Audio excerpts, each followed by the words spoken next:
Hello everyone, today we will study about Khilji dynasty. In previous videos, we have studied about slave dynasty or Mamluk dynasty.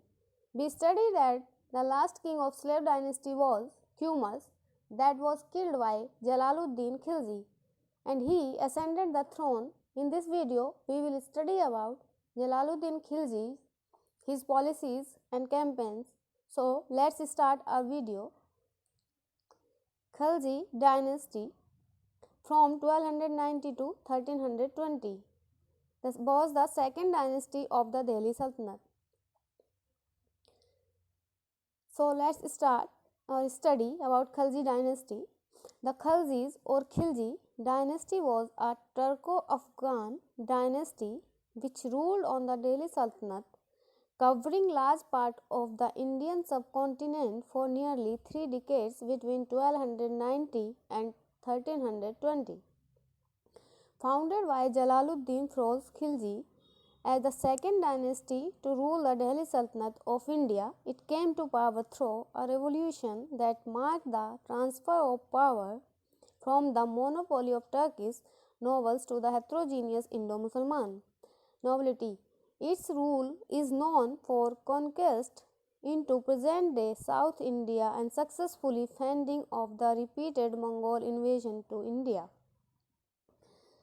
Khilji dynasty. When we talk about Khiljis, some historians state that they were from Afghan, or some said that they were Ilwari Turk, and some historians said that they were mixed Turk-Afghans. Barney was a historian. He said that जो खिलजी थे वो Turk नहीं थे.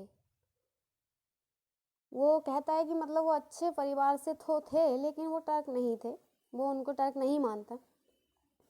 जो Khilji dynasty Delhi सल्तनत पर establish हुई उससे पहले हम पढ़ चुके हैं कि जो मामलुक डायनेस्टी थी वो दिल्ली सल्तनत पर चल रही थी, और जो मामलुक डायनेस्टी या स्लेव डायनेस्टी का अंतिम राजा था कैकुबाद, जब उसको पैरालाइज्ड हुआ तो उसका जो बेटा था, जो नॉबल्स थे उसके कोर्ट्स के, उन्होंने क्या किया, उसका बेटा था छोटा इन्फेंट था क्यूमर्स, उसको गद्दी पर बैठा दिया और उन लोगों ने कोशिश की कि जो जलालुद्दीन है उसको मार दिया जाए.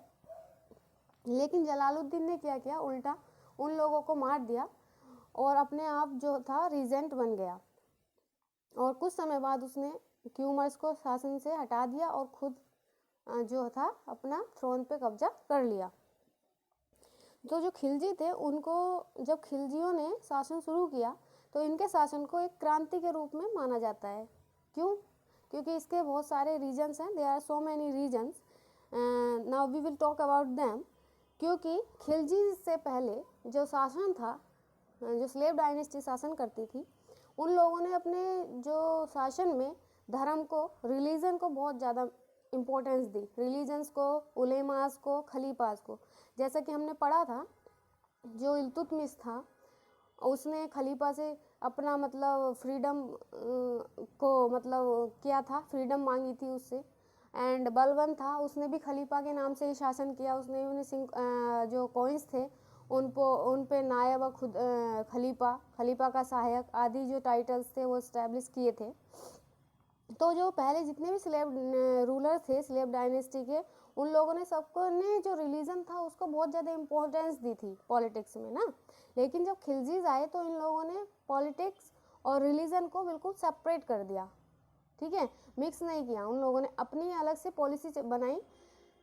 तो जो मतलब पॉलिसी थी, जैसा कि जलालुद्दीन कहता था कि मतलब जो इंडिया है उसको दारुल इस्लाम में परिवर्तित करना नामुमकिन है. मतलब he used to say that India could not be a Islamic state in reality.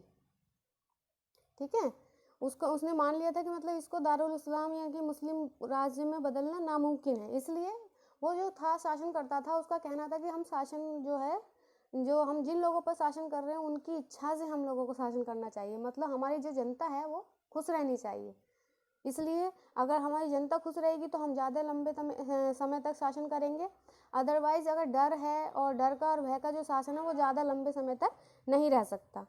तो इन लोगों ने क्या किया, पॉलिटिक्स को राजनीति से अलग किया। और सेकंड रीज़न जो था, इन लोगों ने ये प्रूव किया कि जो पॉलिटिक्स है उसको शासन को अपने मतलब पावर के आधार पर शासन पे कब्जा किया जा सकता है। मतलब चाहे लोगों की उसमें सपोर्ट हो या ना हो, उलेमाओं का सपोर्ट मिले या ना मिले, लेकिन अगर तुम्हारे पास पावर है तो तुम शासन को चला सकते हो, उस पर अपना कब्जा कर सकते हो। ठीक है।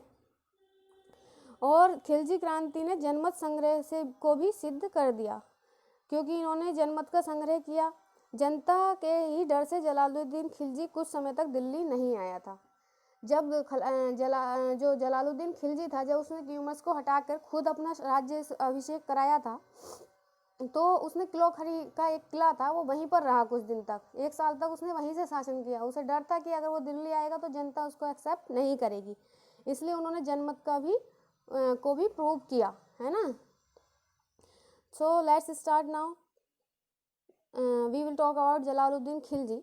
Jalaluddin Khilji 1290 to 1296 died in 19 July 1296, was the founder and the first sultan of the Khilji dynasty that ruled the Delhi Sultanate from 1290 to 1320.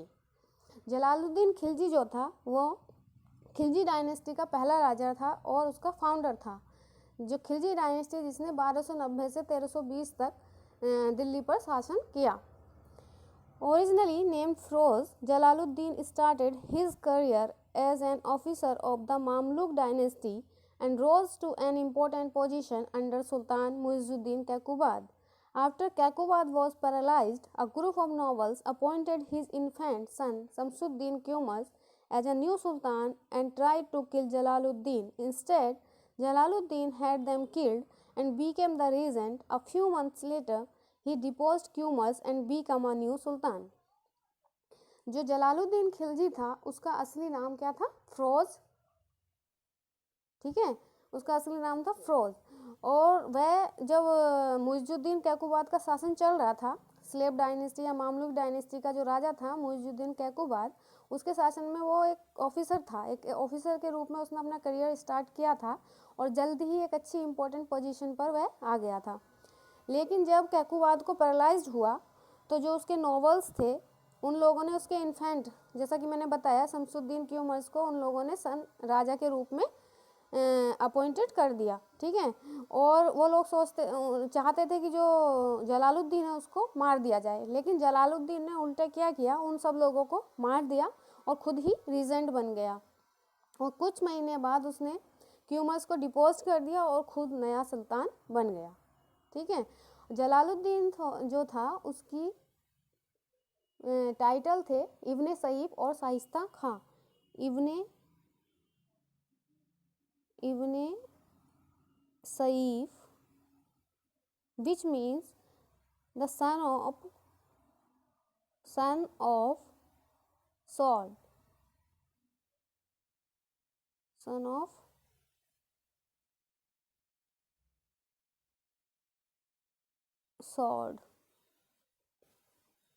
of sword, and his second title was Shaista खां।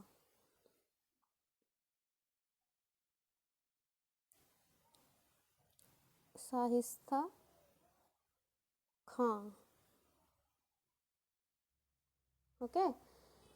और उसका जो राज्याभिषेक हुआ था, जब उसने थ्रोन असेंडेड किया था तो वो क्लोखरी के महल में किया था। ठीक है, palace of क्लोखरी।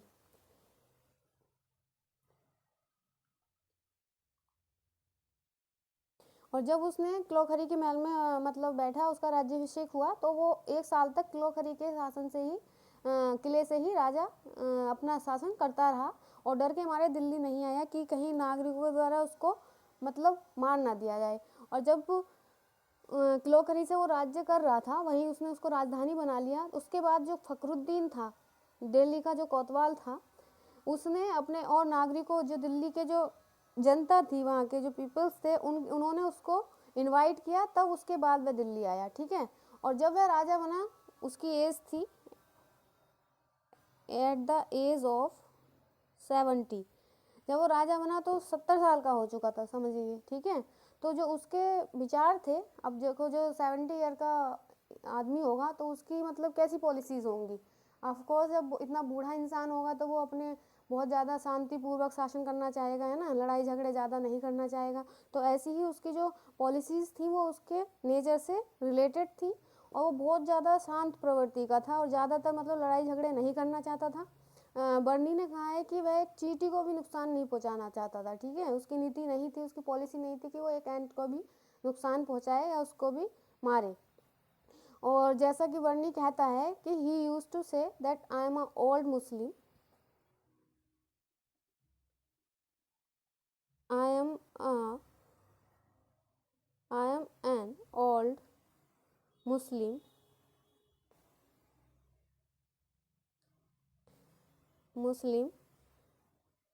and I don't want to kill other Muslims. Okay, he used to say that I am an old Muslim and I don't want to kill another Muslim. तो उसकी जो नीतियाँ थी वो ऐसी थी, वो कहता था मतलब मैं किसी को मारना नहीं चाहता हूँ, मैं बहुत बूढ़ा मुसलमान हूँ और मैं किसी दूसरे मुसलमानों के रक्त बहाने की मेरी कोई आदत नहीं है, नहीं मारना चाहता हूँ। तो इसके अकॉर्डिंग उसके जो शासनकाल था उसमें बहुत सारे रिवोल्ट्स हुए, बहुत लोगों ने उसको अगेंस्ट रिवोल्ट किए, लेकिन उसने क्या किया, ज़्यादातर सब लोगों को माफ़ कर दिया, ठीक है, उनको माफ़ कर दिया और वापस शासन करने दिया। सिर्फ एक जो रिवोल्ट किया था, एक सीदी मौला नाम के एक फ़कीर ने, उसको सिर्फ उसने पनिशमेंट दिया, मोस्टली नहीं तो ज़्यादातर लोगों को उन्होंने फॉरगिव कर दिया, ठीक है। Now we will talk about his appointments by Jalaluddin. He appointed Khwaja Khatir as वजीर, his younger brother Yugrus Khan as Ariz Mumalik and Ahmad Chap as Amir Hazib. He gave the title of Khan Khana to his eldest son Arkali Khan to the second one and the Qadar Khan to the third one. और जब वो राजा बना तो उसने नए नए appointments किए, जैसा कि हर गवर्नमेंट में होता है। जब आजकल अब गवर्नमेंट आती है, अभी हम प्रेजेंट में देखते हैं, जब हमारे यहाँ गवर्नमेंट होती है तो क्या होता है, जब न्यू गवर्नमेंट आती है तो नई अपॉइंटमेंट्स होती हैं। सब लोग अपनी पावर को इम्प्रूव करने के लिए अपने जानने वालों को, अपने पहचानने वालों को पोस्ट देते हैं ना नई नई। इसी तरह उसने भी क्या किया, ख्वाजा खातिर को वज़ीर बनाया, अपना प्राइम मिनिस्टर बनाया और अपने छोटे भाई युगरुस खान को आरिज़ मुमालिक वॉर मिनिस्टर बनाया और अहमद चब को अमीर हाजिब बनाया। उसने अपने बड़े बेटे को खान खाना का टाइटल दिया, सबसे बड़ा बेटा था जो उसका, और दूसरे को अरकली खान का और थर्ड वन को कादर खान का। Now we will talk about his campaign. His first campaign was against Ranthambore. Even it was an unsuccessful campaign, even though we will talk about it. Okay, against Ranthambore 1290. The Chahamana king Hamira Deva ruled the kingdom centered around Ranthambore, located to the southwest of Delhi. Hamira's expansionist policy had threatened to the Ajmer and Haryana frontier of the Delhi Sultanate, which prompted Jalaluddin to invade his kingdom. जो रणथंबोर था वहाँ पे के जो राजा थे वो चौहान राजा हमीर देव वहाँ पर रूल करते थे। और जो हमीर देव था उसकी जो पॉलिसी थी बहुत ज़्यादा एक्सपेंशन करने की थी, ठीक है। वो अपने साम्राज्य को बहुत ज़्यादा बढ़ाना चाहता था, जिससे कि जो अजमेर और हरियाणा के जो फ्रंटियर थे वो उससे बहुत ज़्यादा डर गए थे।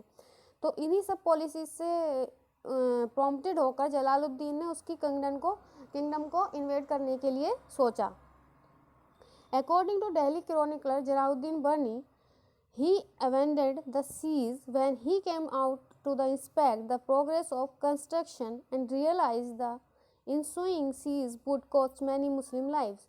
और जैसा कि बर्नी ने कहा है, जो डेली क्रॉनिकलर बर्नी है, हिस्टोरियन है, उसने कहा है कि जब उसको पता चला, किसको, जलालुद्दीन को पता चला कि जब जैसे हमारा उसने सीज कर रखा था, वहाँ पे अपना घेरा डाल रखा था, और उसे पता चला कि अगर ऐसा हम करे रहे तो इससे बहुत सारे जो मुस्लिम हैं अगर हम इस घेरे को डाल दे रखे या हमने उसमें मतलब कब्जा करने का कोशिश की तो इससे बहुत सारे मुस्लिमों की जो है जान चली जाएगी। तो उसने क्या किया, अपना जो प्लान था उसको अबेंडन कर दिया, यानी कि त्याग दिया उसने। Barani state that Jalaluddin declared he would not risk the hair of a single Muslim for 10 such fort। और बर्नी स्टेट करता है कि जलालुद्दीन ने कहा कि वो एक भी मुस्लिम के बाल को बांका नहीं करने देगा ऐसे 10 किलो के लिए, ठीक है। और उसने कहा कि अगर ऐसे 10 किले भी मिले जिनके बदले अगर एक मुसलमान का बाल भी खराब हो रहा हो, बांका होता हो, तो मैं ऐसे 10 जो फोर्ट हैं उनको छोड़ सकता हूँ एक भी मुसलमान के बाल को बचाने के लिए, ठीक है। तो इसलिए उसने जो रणथंबोर का जो इन्वेजन था उसको बीच में ही छोड़ दिया और उसको पूरा नहीं किया। Now we will talk about his siege of Mandawar 1292। Jalaluddin marched via Rewari and Narnaul to reach the Alwar frontier of Hamira's kingdom. He first besieged fortress of Mandawar called Mandor by Ziauddin Burni and Yahya Sarhindi. Mandawar was once a part of Delhi Sultanate but had been lost to the Chahmanas in preceding years. Jalaluddin recaptured it in 1292. After his victory, he raided the countryside, obtaining a large number of cattle. Jalaluddin marched via Rewari and Narol to reach the Alwar frontier of Hamir's kingdom. और जब हमीराज kingdom जा रहा था जलालुद्दीन तो वो रेवाड़ी और नारनौल होते हुए अलवार की तरफ वहाँ पर पहुँचा। ही फर्स्ट विसाइड फोर्ट्रेस ऑफ मंडावर, और सबसे पहले उसने जो मंडावर का फोर्ट था, किला था, उसको घेरा चारों तरफ से, जिसको मांडोर भी कहा है, जिसने जियाउद्दीन वर्नी और याह्या सरहिंदी ने उसको मांडोर पुकारा है। Mandawar was once of the part of Delhi sultanate, और जो मंडावर था वो एक पहले दिल्ली सल्तनत का कभी हिस्सा हुआ करता था, लेकिन जो चाहमान थे उन्होंने कुछ पिछले ईयर्स में उसको जीत लिया था वापस। जलालुद्दीन रिकैप्चर्ड इट इन 1292, और जलालुद्दीन ने 1292 में यानी कि 1292 AD में उसको दोबारा से अपने कब्जे में कर लिया। और अपनी इस विक्ट्री के बाद उसने जो आसपास के एरिया थे उन पर भी अपनी रेड डाली और वहाँ से बहुत बड़े नंबर पर केटल्स को प्राप्त किया। केटल्स यानी कि घोड़े वगैरह थे वहाँ पे, उसके एरिया के बहुत ज़्यादा मतलब फेमस थे, तो उन सबको उसने प्राप्त किया वहाँ से। Now we will talk about his campaign against Bhilsa 1292. In 1292, Alauddin looted Bhilsa in Malwa. Jalaluddin got pleased by his loot and allotted fief of Awadh to Alauddin. At this time, he appointed him as a Ariz-e-Mumalik.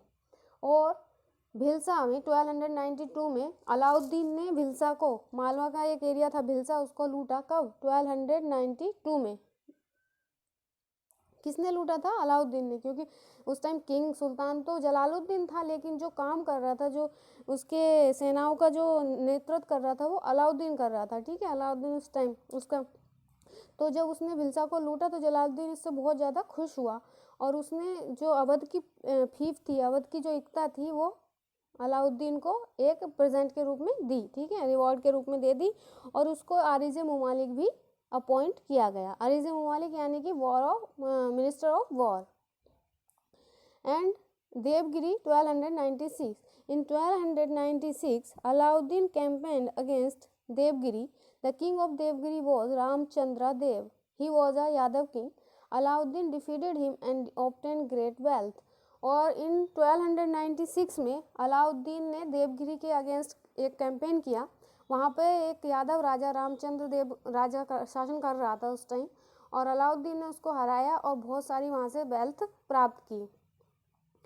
Now we will ask a question, to whom Jalaluddin appointed as a vizier? You can answer in the comment box. Now we will talk about his Mongol invasion 1292. The Mongol invades the northwest frontier of the Delhi Sultanate. The invasion was led by Abdullah, who was the grandson of Hulagu Khan, according to Ziauddin Burni, and the son of the Prince of Khurasan, according to Yahya Tariq-e-Mubarak Shahi. और जब 1292 में क्या हुआ, Mongols थे, उन्होंने दिल्ली पर north west side से क्या किया, इन्वेड किया दिल्ली सल्तनत पर। उस टाइम जो उनको लीड कर रहा था वो था अब्दुल्ला खान, जिसको जियाउद्दीन बर्नी ने जो हलाकू खान है उसका पोता कहा है, यानी कि ग्रैंडसन कहा है, कि हलाकू खान का वो ग्रैंडसन था।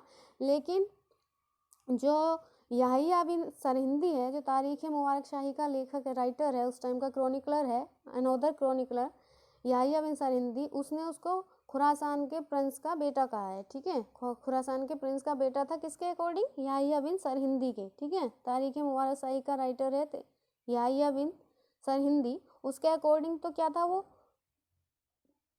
Son of Khorasan, son of the Prince of Khorasan. ठीक है, किसके अकॉर्डिंग? याहिया बिन सरहिंदी के अकॉर्डिंग। लेकिन जो बर्नी है वो उसको हलाकू का ग्रैंडसन बोलता है। ठीक है, हलाकू खान का। जियाउद्दीन बर्नी बताता है कि वो हलाकू का ग्रैंडसन था, लेकिन याहिया कहता है कि वो खुरासान के प्रिंस का बेटा था। The frontier provinces of Dipalpur, Multan and Samana were govern by Jalaluddin son Arkali Khan. और जो फ्रंटियर प्रोविंसेस थे, दीपालपुर हो गया, मुल्तान हो गया, समाना हो गया, वो जलालुद्दीन का जो बेटा था अरकली खान, उसके द्वारा उसको गवर्न किया जाता था।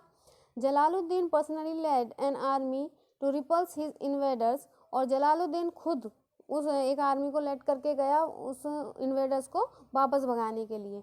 The two armies faced each other at the place named Bararam and their vanguards engaged in some skirmishes. और जो दोनों आर्मी थी एक दूसरे के आमने सामने आई, बराराम का एक प्लेस है बराराम नाम का, वहाँ पर आमने सामने आ गई, और वहाँ पे बहुत सारे छोटे मोटे स्क्रिमिसेस हुए, यानी कि आमने सामने हुए। The skirmishes ended with advantage for the Delhi forces and the Mongol agreed to retreat। और जो skirmishes हुई मतलब आपसी टकराव हुए और मारकाट हुई, उसके बाद जो इससे किसको एडवांटेज मिला? दिल्ली सल्तनत को उससे एडवांटेज मिला, और जो मंगोल्स थे वो वापस जाने के लिए एग्री हो गए। Jalaluddin called Abdullah his son, और जलालुद्दीन ने अब्दुल्ला को अपना बेटा पुकारा। किसको? अब्दुल्ला को जलालुद्दीन ने बेटा कहा। और आफ्टर एक्सचेंजिंग फ्रेंडली ग्रीटिंग, और आपस में एक दूसरे से उन्होंने फ्रेंडली ग्रीटिंग एक्सचेंज किए। ठीक है, a group of Mongols led by Ulughu, another grandson of Halaku, decided to embrace Islam and sought Jalaluddin's permission to settle in India. और एक और ग्रुप का मंगोल्स का ग्रुप आया था उलागू खां के नेतृत्व में, जो दूसरा ग्रैंडसन था हुलागू का, उसने यहाँ पे इस्लाम स्वीकार कर लिया और जलालुद्दीन से इंडिया में रहने की उसने अनुमति मांगी, और वो दिल्ली में ही सेटल हो गए। और जहाँ पर वो रहते थे उसको मुगलपुरा कहा गया। वो लोग मुगल हुए, मुगल्स ने क्या किया? इस्लाम को एक्सेप्ट कर लिया और उसके बाद वहाँ पर रहने लगे, और जो एरिया में वो रहते थे उसको मुगलपुरा कहा गया। And these Mongols came to be known as new Muslim. और ये जो मंगोल्स थे उनको नए मुसलमान के नाम से पुकारा गया। ठीक है, now we will talk about his conspiracies against Jalaluddin. ठीक है, उसके अकॉर्डिंग जो उसके अगेंस्ट में कॉन्स्पिरेसीज हुई उनके बारे में हम बात करेंगे। Conspiracies of Tajuddin Kuchi. During the Ranthambore campaign some of his closest associates met at the house of Malik Tajuddin Kuchi. और जब वो रणथंबोर के कैंपेन पे गया हुआ था, कौन? जलालुद्दीन, उस समय जो उसके सारे कुछ पास के एसोसिएट थे, जो इम्पोर्टेंट एसोसिएट थे, यानी कि उसके जो ऑफिसर्स थे, वो मलिक ताजुद्दीन कूची के यहाँ पर आपस में मिले। In a drunken stupor they talked about killing Jalaluddin and raising Tajuddin to throne. और जब वो पिए हुए थे, शराब पी रहे थे, आपस में पार्टियां चल रही थी, तो उन्हीं में एक स्टूपिडिटी की उन लोगों ने। वो आपस में बातें करने लगे कि जलालुद्दीन को हम मार देंगे और जो ताजुद्दीन है उसको थ्रोन पे बिठा देंगे। When Jalaluddin came to know about this, he summoned the erring courtiers to the private conference, but instead of punishing them, he shamed them by daring them to kill him with his own sword। और जब जलालुद्दीन को इस बात का पता चला तो उसने क्या किया? उनको सबको एक प्राइवेट कॉन्फ्रेंस में बुलाया, मतलब अपने उनको सम्मन किया, मतलब बुलावा भेजा कि हाँ भाई राजा ने सबको बुलाया है, चलिए वहाँ पे दरबार में।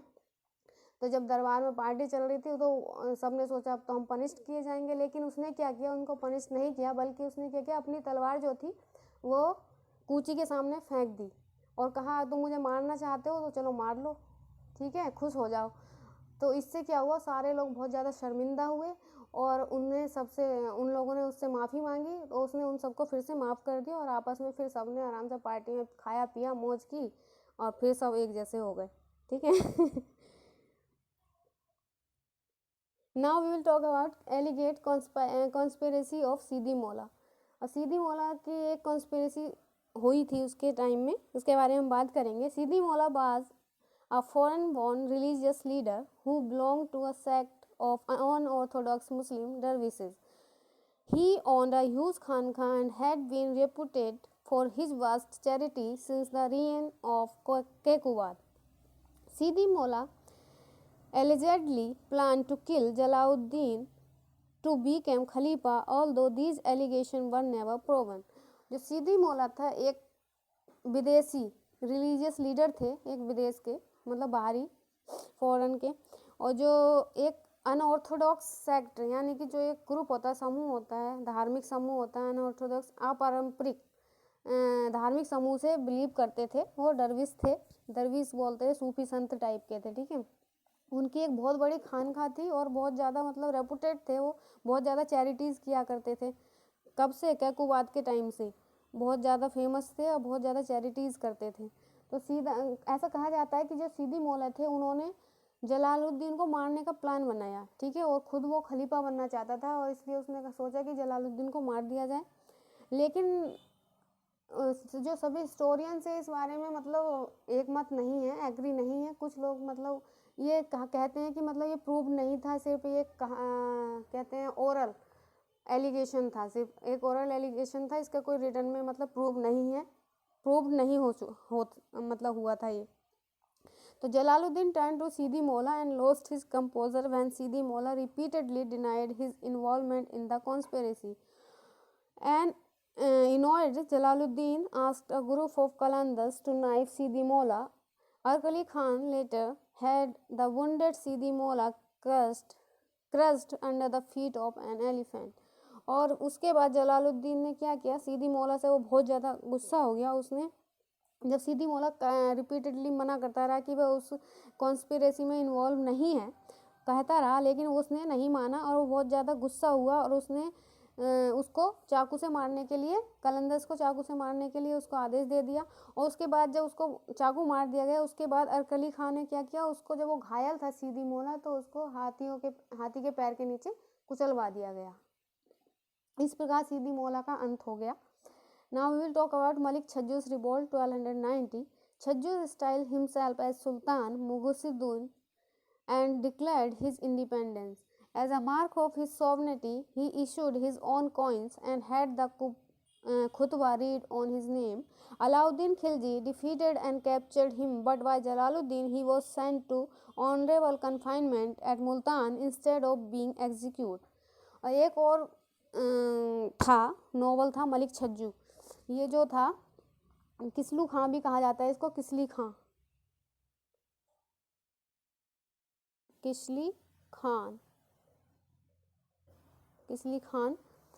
ये जो था कौन था, मणिकपुर का इक़्तिदार था ना, फीफ थी इसके मिली हुई, मणिकपुर की फीफ का मतलब मिली हुई थी इसको। और ये बलबन का क्या था, नेफ्यू था। तो इसने क्या किया 1290 में 1290 में क्या किया, अपने आप को इंडिपेंडेंस घोषित कर दिया और अपने आप टाइटल किया, मुगीसुद्दीन का टाइटल अपनाया और अपने आप को इंडिपेंडेंस राजा मतलब घोषित कर दिया। और उसने अपनी सॉवरेनिटी दिखाने के लिए, सर्वोच्चता दिखाने के लिए अपने नाम के मतलब सिक्के चलाए और अपने नाम का ही खुतबा भी पढ़ाया। ठीक है, अपने नाम से खुतबा कराया जो। तो फिर उसके बाद क्या हुआ, अलाउद्दीन खिलजी ने उसको हरा दिया और उसको पकड़ के जलालुद्दीन के पास भेज दिया। लेकिन जलालुद्दीन ने क्या किया, उसको वापस मुल्तान भेज दिया मतलब, और उसे मतलब एग्जीक्यूट नहीं किया, मतलब माफ़ कर दिया उसे, और उसको मारा नहीं गया। उसे वापस अपना मुल्तान की जो फीप थी वो दे दी गई और वहीं पे कन्फाइनमेंट में रख दिया गया। Now we will ask some question, who were known as new Muslim, and next question is who was got crushed under the feet of an elephant. You can answer this question in the comment box.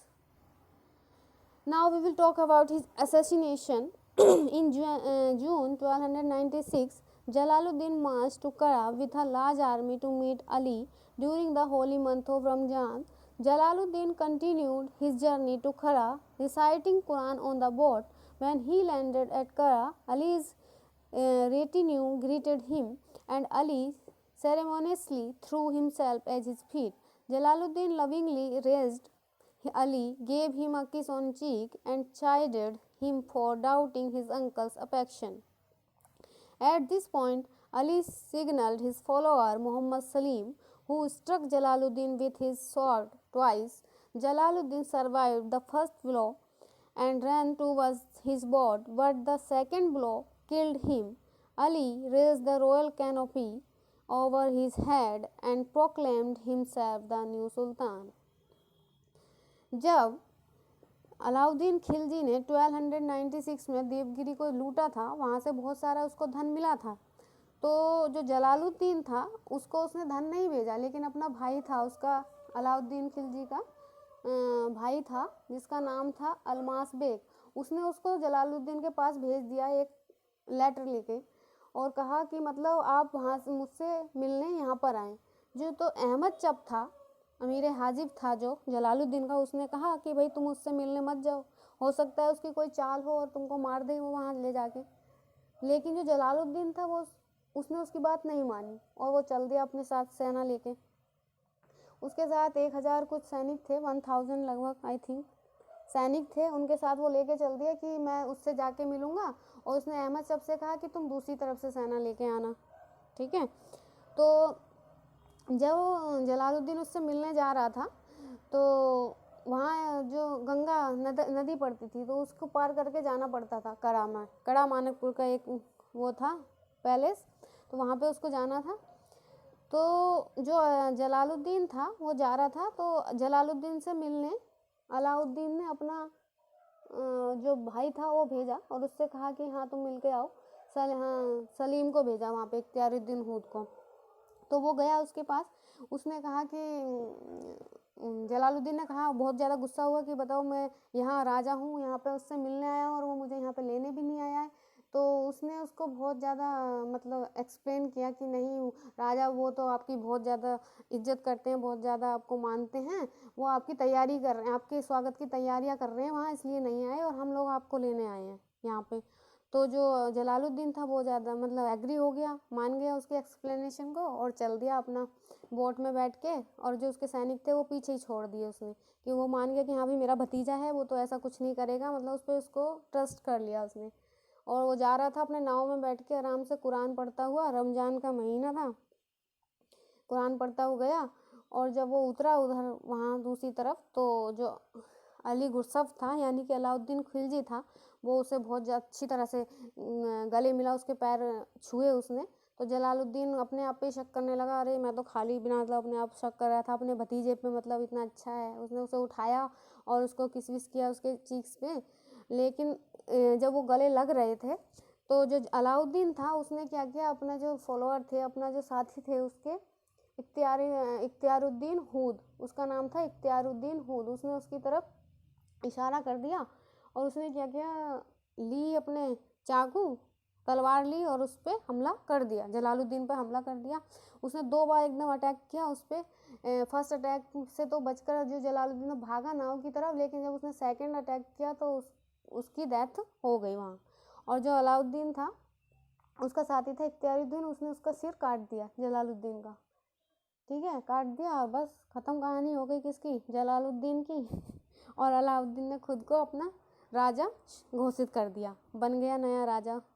He proclaimed himself as a new sultan who Alauddin Khilji, ठीक है। According to contemporary writer Amir Khusro, Ali ascended the throne as Alauddin Khilji on 19 July 1296, 16 Ramzan 695। और जो उस time के chronicler है, contemporary writer है, इतिहासकार हैं बहुत फेमस अमीर खुसरो, उन्होंने कहा है कि जो डेथ हुई जलालुद्दीन खिलजी की डेथ और अलाउद्दीन खिलजी का सिंहासन रोहण है ना, असेंडेड ऑफ थ्रोन जो था वो 19 जुलाई 1296 को हुआ है। कब हुआ है? On 19 July 1296। जो रमज़ान का दिन था वो 16 डेज था और 695 हिजरी थी, मतलब ये इस्लामिक डेट है। The later writer Ziauddin Barni dates Jalaluddin's death and Ali's accession to 20 जुलाई 1296। और उसके बाद जियाउद्दीन बर्नी एक बात के, ये तो तुगलक, मोहम्मद तुगलक के टाइम के हिस्टोरियंस हैं, उन्होंने कहा है कि जो जलालुद्दीन की डेथ है और अलाउद्दीन का असेंशन है वो 20 जुलाई 1296 को मानते हैं। कौन? जियाउद्दीन बर्नी। लेकिन जो खुसरो है वो 19 जुलाई 1296 को मानते हैं। जो अमीर खुसरो है वो अलाउद्दीन खिलजी के साथ के थे, उस टाइम के हैं, वो उसी के साथ कंटेम्प्रेरी राइटर है। और जो जियाउद्दीन बर्नी है तुगलक के टाइम के, मोहम्मद तुगलक, बाद में आएगा ये तुगलक डायनेस्टी के time.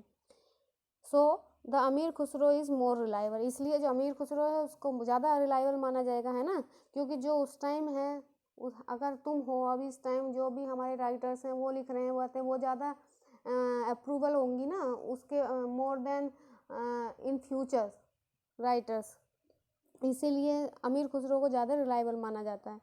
Now conclusion, Jalaluddin Firoz Khilji, who was around 70 years old at the time of his ascension, was known as a mild-mannered, humble and kind monarch to the general public।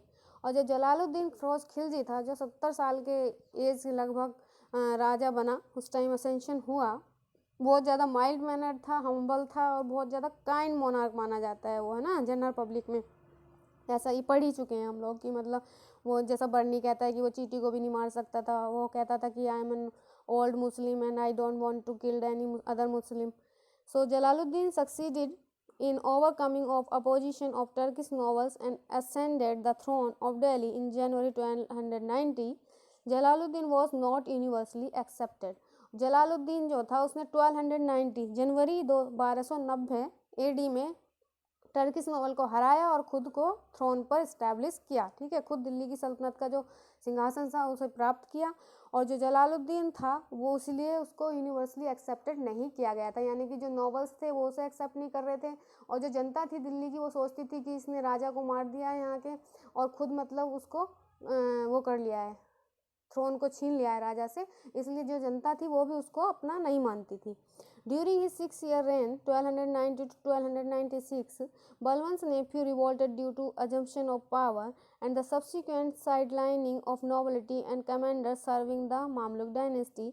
Jalaluddin suppressed the revolt and executed some commanders, then led an unsuccessful expeditions against Ranthambore and repelled the Mongol force on the bank of the Sindh River in central India with the help of nephew Ali Gursabs। और उसका जो शासनकाल था सिर्फ 6 year का था, 1290 में बना और 96 में उसकी डेथ हो गई। उसके दौरान बहुत सारी घटनाएं हुई, जैसे कि बलबन का नेफ्यू था जो हमने पढ़ाई है, कौन, कुची खां, उसने रिवोल्ट कर दिया था। वो सोचता था कि हाँ भाई मैं उसका भतीजा हूँ तो मतलब मेरा अधिकार है उस पर, दिल्ली की सल्तनत पे, क्योंकि मैं उसका क्या उत्तराधिकारी हूँ, वही उसके, क्योंकि ख़ानदान से, राजा के जो ख़ानदान से होगा तो वो तो यही सोचेगा ना कि मेरा अधिकार है इस पर। और जो नॉवेल्स थे जो मतलब मामलुक डायनेस्टी के जो नॉवेल्स थे जो पहले से सर्विंग करते आ रहे थे, उनकी सेवा में थे, वो लोग भी उसके खिलाफ थे, उन लोगों ने भी उसके खिलाफ रिवोल्ट किए। और जलालुद्दीन ने क्या किया, सबके रिवोल्ट्स को सप्रेस किया और जो कमांडर्स थे उनको एग्जीक्यूट भी किया। और जो रणथंबोर था उस पर एक एक्सपेडिशन किया जो कि अनसक्सेसफुल रहा। और मंगोल्स थे जिन्होंने मंगोल्स ने इन्वेशन किया था, उनको भी उसने वापस जाने पर मजबूर किया, किसकी सहायता से, अपने नेफ्यू अली गुरसब से, यानी कि अलाउद्दीन खिलजी, जो बाद में अलाउद्दीन खिलजी के नाम से शासन बनेगा, उसकी सहायता से उसने इन सब में विजय प्राप्त की। According to professor S R. Sharma called him a soft hearted king. जो एस.आर. शर्मा है प्रोफेसर, वो इसको एक कोमल हृदय वाला राजा कहते हैं। According to Barani he said that I am an old Muslim and I don't want to kill other Muslim. ठीक है, ये हमने बता ही चुके हैं, हम पढ़ ही चुके हैं। जो बर्नी है वो कहता है कि मैं वो कहा करता था कि मैं एक बूढ़ा मुस्लिम हूँ और मैं दूसरे मुस्लिम्स को मारना नहीं चाहता हूँ। नाउ दिस टाइम वो question, according to whom Ali ascended the throne on 19 July 1296। Thanks for your valuable time, and if you like the content and study content, please like and subscribe this channel, and thanks for listening me carefully.